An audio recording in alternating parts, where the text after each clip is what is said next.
Hello friends, చేపను లాగుతున్నాడు కుర్రాడు. ఇది చిన్నదవుద్దో పెద్దదవుద్దో తెలీదు, మొత్తం మీద బాగా బలంగా లాగింది.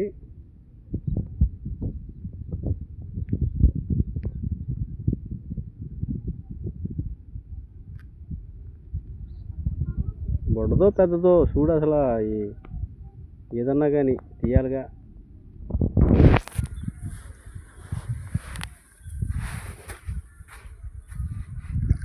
ఆహా, చిన్నదే ఫ్రెండ్స్, చిన్నదే పడింది ఫ్రెండ్స్.